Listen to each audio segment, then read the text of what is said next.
Attention bookworms, I'm so excited to announce that starting in September, we're launching our Storytime book giveaways. How do you enter? It's simple. Just follow us on Instagram at onceupon.astorytime or follow the link in the description below. You'll be automatically in the running to win one of the gorgeous editions of the books from the show with a personalized note from me. So stay tuned for more details.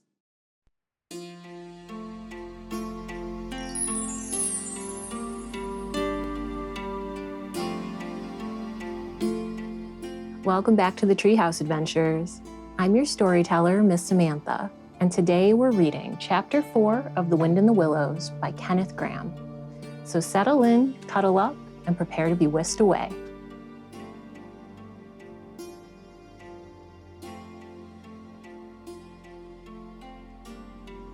They waited patiently for what seemed a very long time, stamping in the snow to keep their feet warm. At last, they heard the sound of slow, shuffling footsteps approaching the door from the inside.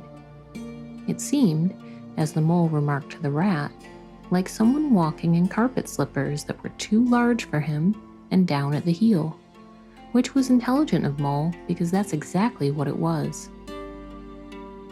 There was the noise of a bolt shot back, and the door opened a few inches, enough to show a long snout and a pair of sleepy, blinking eyes.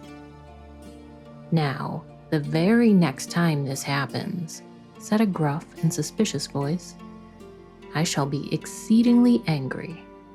Who is it this time, disturbing people on such a night? Speak up."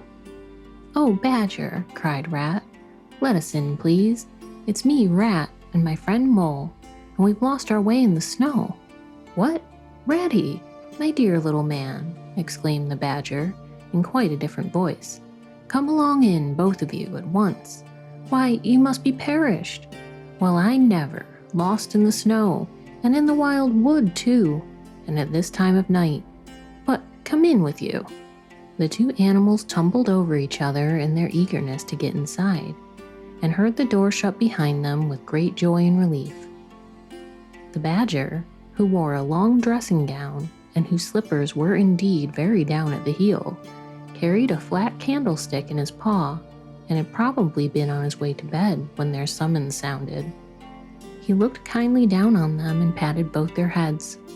"This is not the sort of night for small animals to be about," he said paternally. "I'm afraid you've been up to some of your pranks again, Ratty. But come along, come into the kitchen. There's a first-rate fire there, and supper and everything." He shuffled on in front of them, carrying the light, and they followed him, nudging each other in an anticipating sort of way, down a long, gloomy, and to tell the truth, decidedly shabby passage, into a sort of central hall, out of which they could dimly see other long, tunnel-like passages branching. Passages mysterious and without apparent end. But there were doors in the hall as well, stout, oaken, comfortable-looking doors. One of these the Badger flung open, and at once they found themselves in all the glow and warmth of a large fire-lit kitchen. The floor was well-worn red brick, and on the wide hearth burnt a fire of logs between two chimney corners tucked away in the wall, well out of any suspicion of draught. A couple of high-backed chairs, facing each other on either side of the fire, gave further sitting accommodations for the socially disposed. In the middle of the room stood a long table of plain boards placed on trestles, with benches down each side. At one end of it, where an armchair stood pushed back, were spread the remains of the Badger's plain but ample supper. Rows of spotless plates winked from the shelves of the dresser at the far end of the room, and from the rafters overhead hung hams, bundles of dried herbs, nets of onions, and baskets of eggs.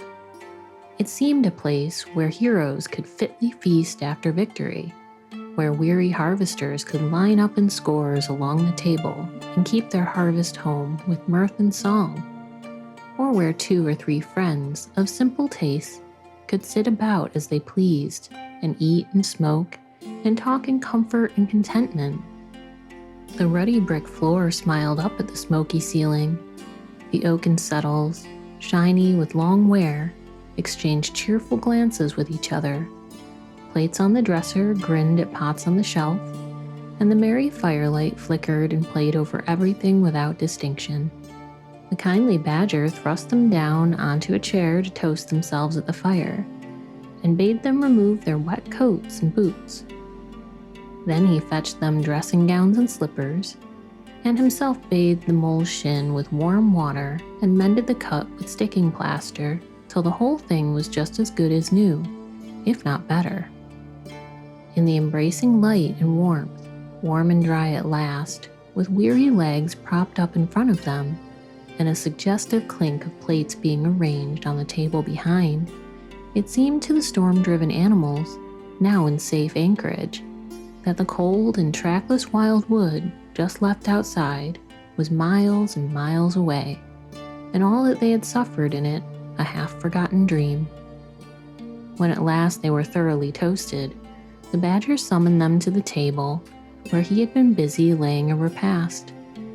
They had felt pretty hungry before, but when they actually saw at last the supper that was spread for them, really it was only a question of what they should attack first, where all was so attractive, and whether the other things would obligingly wait for them till they had time to give them attention. Conversation was impossible for a long time, and when it slowly resumed, it was that regrettable sort of conversation that results from talking with your mouth full. The badger did not mind that sort of thing at all, nor did he take any notice of elbows on the table or everybody speaking at once. As he did not go into society himself, he had got an idea that these things belonged to the things that didn't really matter. We know, of course, that he was wrong and took too narrow a view, because they do matter very much, though it would take too long to explain why. He sat in his armchair at the head of the table and nodded gravely at intervals as the animals told their story, and he did not seem surprised or shocked at anything, and he never said, "I told you so," or "just what I always said," or remarked that they ought to have done so-and-so, or ought not to have done something else. The mole began to feel very friendly towards him. When supper was finally finished at last, and each animal felt his skin was now as tight as was decently safe, and that by this time he didn't care a hang for anybody or anything, they gathered round the glowing embers of the great wood fire and thought how jolly it was to be sitting up so late and so independent and so full. And after they had chatted for a time about things in general, the badger said heartily, "Now then, tell us the news from your part of the world. How's old Toad going on?" "Oh, from bad to worse," said Rat gravely, while the mole, cocked up on a chair and basking in the firelight, his heels higher than his head, tried to look properly mournful. "Another smash-up only last week, and a bad one. You see, he will insist on driving himself, and he's hopelessly incapable. If he'd only employ a decent, steady, well-trained animal, pay him good wages, and leave everything to him, he'd get on all right. But no, he's convinced he's a heaven-born driver, and nobody can teach him anything, and all the rest follows." "How many has he had?" inquired Badger gloomily. "Smashes or machines?" asked the Rat. "Oh, well, after all, it's the same thing with Toad. This is the 7th. As for the others, you know that coach house of his? Well, it's piled up, literally piled up to the roof, with fragments of motor cars, none of them bigger than your hat. That accounts for the other 6, so far as they can be accounted for." "He's been in the hospital 3 times, put in the mole. "And as for the fines he's had to pay, it's simply awful to think of." "Yes, and that's part of the trouble," continued Rat. "Toad's rich, we all know, but he's not a millionaire. And he's a hopelessly bad driver, and quite regardless of law and order. Killed or ruined, it's got to be one of the 2 things sooner or later. Badger, we're his friends. Oughtn't we to do something?" The badger went through a bit of hard thinking. "Now look here," he said at last, rather severely. "Of course you know I can't do anything now." His 2 friends assented, quite understanding his point. No animal, according to the rules of animal etiquette, is ever expected to do anything strenuous or heroic or even moderately active during the off-season of winter. All are sleepy, but some actually asleep. All are weather-bound, more or less, and all are resting from arduous days and nights during which every muscle in them has been severely tested and every energy kept at full stretch. Very well, then, continued the badger. But when once the year is really turned, and the nights are shorter, and halfway through them one rouses and feels fidgety and wanting to be up and doing by sunrise, if not before, you know. Both animals nodded gravely. They knew. Well then, we, that is you and me and our friend the mole here, will take Toad seriously in hand. We'll stand no nonsense whatever. We'll bring him back to reason, by force if need be. We'll make him be a sensible Toad. You're asleep, Rat. Not me, said the rat, waking up with a jerk. He's been asleep 2 or 3 times since supper, said the mole, laughing. He himself was feeling quite wakeful and even lively, though he didn't know why. The reason was, of course, that he being naturally an underground animal by birth and breeding, the situation of the badger's house exactly suited him and had made him feel at home, while the rat, who slept every night in a bedroom, the windows of which opened on a breezy river, naturally felt the atmosphere still and oppressive. Well, it's time we were all in bed, said the badger, getting up and fetching fat candlesticks. Come along, you two, and I'll show you to your quarters. And take your time tomorrow morning. Breakfast at any hour you please. He conducted the 2 animals to a long room that seemed half bedchamber and half loft. The badger's winter stores, which indeed were visible everywhere, took up half the room. Piles of apples, turnips and potatoes, baskets full of nuts, and jars of honey. But 2 little white beds on the remainder of the floor looked soft and inviting, and the linen on them, though coarse, was clean and smelt beautifully of lavender. And the mole and the water rat, shaking off their garments in some 30 seconds, tumbled between the sheets in great joy and contentment. In accordance with the kindly badger's injunctions, the 2 tired animals came down to breakfast very late the next morning, and found a bright fire burning in the kitchen, and 2 young hedgehogs sitting on a bench at the table, eating oatmeal porridge out of wooden bowls. The hedgehogs dropped their spoons, rose to their feet, and ducked their heads respectfully as the 2 entered. Oh, sit down, said the rat pleasantly, and go on with your porridge. Where have you youngsters come from? Lost your way in the snow, I suppose? Yes, please, sir, said the elder of the 2 hedgehogs respectfully. Me and little Billy here, we was trying to find our way to school. Mother would have us go, was the weather ever so. And of course we lost ourselves, sir. And Billy, he got frightened and took and cried, being young and faint-hearted. And at last we happened up against Mr. Badger's back door, and he made so bold as to knock, sir, for Mr. Badger, he's a kind-hearted gentleman, as everyone knows. I understand, said the rat, cutting himself some rashers from a side of bacon, while the mole dropped some eggs into a saucepan. And what's the weather like outside? You needn't sir me quite so much, he added. Oh, terrible bad, sir. Terrible deep the snow is, said the hedgehog. No getting out for the likes of you gentlemen today.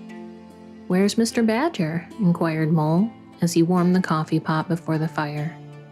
The master's gone into his study, sir, replied the hedgehog, and he said as how he was going to be particular busy this morning, on no account was he to be disturbed. This explanation, of course, was thoroughly understood by everyone present. The fact is, as already set forth, when you live a life of intense activity for 6 months in the year, and of comparative or actual somnolence for the other 6, during the latter period you cannot be continually pleading sleepiness when there are people about or things to be done. The excuse gets monotonous. The animals well knew that Badger, having eaten a hearty breakfast, had retired to his study and settled himself in an armchair with his legs up on another and a red cotton handkerchief over his face, and was being busy in the usual way at this time of year. The front doorbell clanged loudly, and the rat, who was very greasy with buttered toast, sent Billy, the smaller hedgehog, to see who it might be. There was a sound of much stamping in the hall, and presently Billy returned in front of Otter, who threw himself on the rat with an embrace and a shout of affectionate greeting. "Get off!" sputtered the rat with his mouth full. "Thought I should find you here all right," said the otter cheerfully.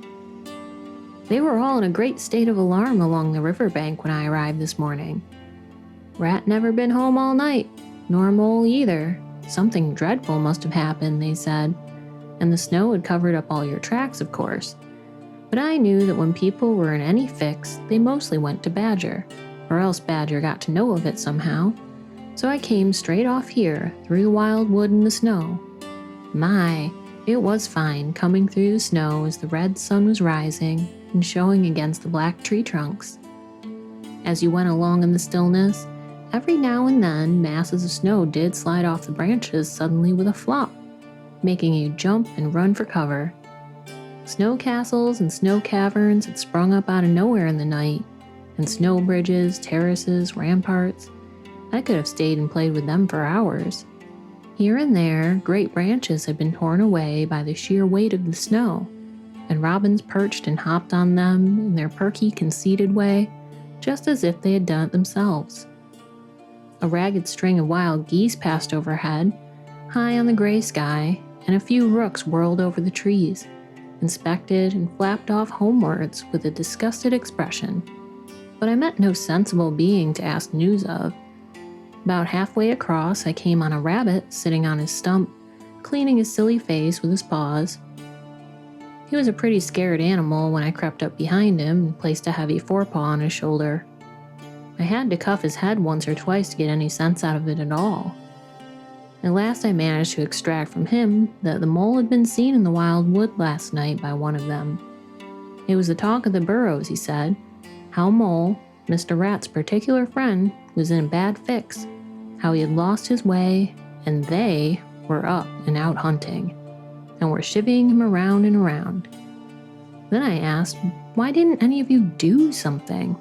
You mayn't be blessed with brains, but there are hundreds and hundreds of you big stout fellows, as fat as butter, your burrows running in all directions, and you could have taken him in and made him safe and comfortable, or tried to at all events. What? Us? He merely said. Do something? Us rabbits? So I cuffed him again and left him. There was nothing else to be done. At any rate, I had learned something, and if I had had the luck to meet any of them, I'd have learned something more, or they would. Weren't you at all, nervous? Asked the mole, some of yesterday's terror coming back to him at the mention of the wildwood. Nervous? The otter showed a gleaming set of strong white teeth as he laughed. I'd give 'em nerves if any of 'em tried anything with me. Here, Mole, fry me some slices of ham, like a good little chap you are. I'm frightfully hungry, and I've got any amount to say to Ratty here. I haven't seen him for an age. So the good-natured mole, having cut some slices of ham, set the hedgehogs to fry it and returned to his own breakfast, while the otter and the rat, their heads together, eagerly talked river shop, which is long shop and talk that is endless, running on like the babbling river itself. A plate of fried ham had just been cleared and sent back for more, when the badger entered, yawning and rubbing his eyes, and greeted them all in his quiet, simple way, with kind inquiries for everyone. It must be getting on for luncheon time, he remarked to the otter. Better stop and have it with us. You must be hungry this cold morning. Rather, replied the otter, winking at the mole. The sight of these greedy young hedgehogs stuffing themselves with fried ham makes me feel positively famished. The hedgehogs, who were just beginning to feel hungry again after their porridge, and after working so hard at their frying, looked timidly up at Mr. Badger, but were too shy to say anything. Here, you two youngsters be off home to your mother, said the badger kindly. I'll send someone with you to show you the way. You won't want any dinner today, I'll be bound." He gave them a 6 pence apiece and a pat on the head, and they went off with much respectful swinging of caps and touching of forelocks. Presently, they all sat down to luncheon together. The mole found himself placed next to Mr. Badger, and, as the other two were still deep in river gossip, from which nothing could divert them, he took the opportunity to tell Badger how comfortable and homelike it all felt to him. "Once well underground," he said, "you know exactly where you are. Nothing can happen to you, and nothing can get at you. You're entirely your own master, and you don't have to consult anybody or mind what they say. Things go on all the same overhead, and you let 'em, and don't bother about 'em. When you want to, up you go, and there things are, waiting for you." The Badger simply beamed on him. "That's exactly what I say," he replied. "There's no security or peace and tranquility except underground. And then, if your ideas get larger and you want to expand, why, a dig and a scrape, and there you are. If you feel your house is a bit too big, you stop up a hole or two, and there you are again. No builders, no tradesmen, no remarks passed on you by fellows looking over your wall, and above all, no weather. Look at Rat now. A couple feet of flood water, and he's got to move into hired lodgings, uncomfortable, inconveniently situated, and horribly expensive. Take Toad. I say nothing against Toad Hall, quite the best house in these parts, as a house. But supposing a fire breaks out, where's Toad? Supposing the tiles are blown off, or the walls sink or crack, or windows get broken, where's Toad? Supposing the rooms are drafty. I hate a draft myself. Where's Toad? Nope. Up and out of doors is good enough to roam about and get one's living in, but underground to come back to at last. That's my idea of home." The Mole assented heartily, and the Badger, in consequence, got very friendly with him. "When lunch is over," he said, "I'll take you all around this little place of mine. I can see you'll appreciate it. You understand what domestic architecture ought to be, you do." After luncheon, accordingly, when the other two had settled themselves into a chimney corner and had started a heated argument on the subject of eels, the Badger lit a lantern and bade the Mole to follow him. Crossing the hall, they passed down one of the principal tunnels, and the wavering light of the lantern gave glimpses on either side of rooms both large and small, some mere cupboards, others nearly as broad and imposing as Toad's dining hall. A narrow passage at right angles led them into another corridor, and here the same thing was repeated. The Mole was staggered at the size, the extent, the ramifications of it all, at the length of the dim passages, the solid vaultings of the crammed store chambers, the masonry everywhere, the pillars, the arches, the pavements. "How on earth, Badger," he said at last, "did you ever find time and strength to do all this? It's astonishing." "It would be astonishing indeed," said the Badger simply, "if I had done it. But as a matter of fact, I did none of it. Only cleaned out the passages and chambers as far as I had need of them. There's lots more of it, all round about. I see you don't understand, and I'll explain it to you. Well, very long ago, on the spot where the wild wood waves now, before it ever planted itself and grown up to what it is now, there was a city of people, you know. Here, where we are standing, they lived and walked and talked and slept and carried on their business. Here they stabled their horses and feasted. From here they rode out to fight or drove out to trade. They were a powerful people, and rich and great builders. They built to last, for they thought that their city would last forever." "Well, what has become of them all?" asked the Mole. "Who can tell?" said the Badger. "People come, they stay for a while, they flourish, they build, and they go. It is their way. But we remain. There were badgers here, I've been told, long before that same city ever came to be. And now there are badgers here again. We are an enduring lot, and we may move out for a time, but we wait, and we're patient, and back we come. And so it will ever be. Well, and when they went at last, those people? Said the mole. When they went, continued the badger, the strong winds and the persistent rains took the matter in hand, patiently, ceaselessly, year after year. Perhaps we badgers, too, in our small way, helped a little. Who knows? It was all down, down, down gradually. Ruin and leveling and disappearance. Then it was all up, up, up gradually, as seeds grew to saplings, and saplings to forest trees, and bramble and fern came creeping in to help. Leaf mold rose and obliterated.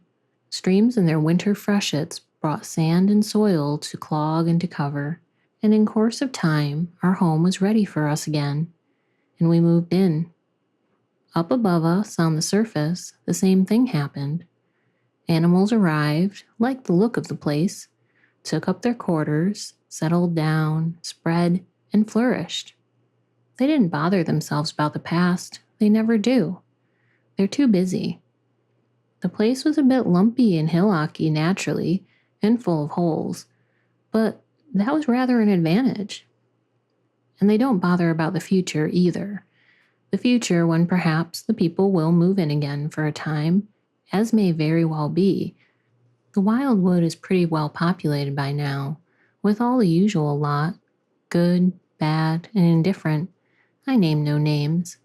It takes all sorts to make a world, but I fancy you know something about them yourself by this time. I do indeed, said the mole, with a slight shiver. Well, well, said the badger, patting him on the shoulder. It was your first experience of them, you see. They're not so bad, really, and we all must live and let live. But I'll pass the word around tomorrow, and I think you'll have no further trouble. Any friend of mine walks where he likes in this country, or I'll know the reason why. When they got back to the kitchen again, they found the rat walking up and down, very restless. The underground atmosphere was oppressing him and getting on his nerves, and he seemed really to be afraid that the river would run away if he wasn't there to look after it. So he had his overcoat on, and his pistols thrust into his belt again. Come along, Mole, he said anxiously, as soon as he caught sight of them. We must get off while it's daylight. Don't want to spend another night in the wild wood again. Oh, it'll be all right, my fine fellow, said the otter. I'm coming along with you, and I know every path blindfolded. And if there's a head that needs to be punched, you can confidently rely upon me to punch it. You really needn't fret, Ratty, added the badger placidly. My passages run further than you think, and I've bolt holes to the edge of the wood in several directions, though I don't care for everybody to know them. When you really have to go, you shall leave by one of my shortcuts. In the meantime, make yourself easy and sit down again. The rat was nevertheless still anxious to be off and attend his river, so the badger, taking up his lantern again, led the way along a damp and airless tunnel that wound and dipped, part vaulted, part hewn through solid rock, for a weary distance that seemed to be miles. At last, daylight began to show itself confusedly through tangled growth overhanging the mouth of the passage, and the badger, bidding them a hasty goodbye, pushed them hurriedly through the opening, made everything look as natural as possible again with creepers, brushwood, and dead leaves, and retreated. They found themselves standing on the very edge of the wild wood. Rocks and brambles and tree roots behind them, confusedly heaped and tangled. In front, a great space of quiet fields, hemmed by lines of hedges black on the snow. And far ahead, a glint of the familiar old river, while the wintry sun hung red and low on the horizon. The otter, as knowing all the paths, took charge of the party, and they trailed out in a bee-line for a distant stile. Pausing there a moment and looking back, they saw the whole mass of the wild wood, dense, menacing, compact, and grimly set in vast white surroundings. Simultaneously, they turned and made swiftly for home, for firelight and the familiar things it played on, for the voice, sounding cheerily outside their window, of the river that they knew and trusted in all its moods, that never made them feel afraid with any amazement. As he hurried along, eagerly anticipating the moment when he would be at home again among the things he knew and liked, the mole saw clearly that he was an animal of tilled field and hedgerow, linked to the plowed furrow, the frequented pasture, the lane of evening lingerings, the cultivated garden plot. For others, the asperities, the stubborn endurance, or the clash of actual conflict that went with nature in the rough. He must be wise, must keep to the pleasant places in which his lines were laid, and which held adventure enough, in their way, to last for a lifetime. Who would have expected Badger to have so many visitors during the storm? I think Mole learned a very important lesson about how much adventure is enough for him. If you had your choice, what would you prefer? The quiet of the hedgerow, the bustle of the riverbank, or the adventure of the wild wood? Let me know by joining us on Facebook. And if you want to support our channel, don't forget to check out the Storytime shop linked in the description below. As always, please like this video and subscribe for more classic tales. I'll see you next Friday. Bye for now.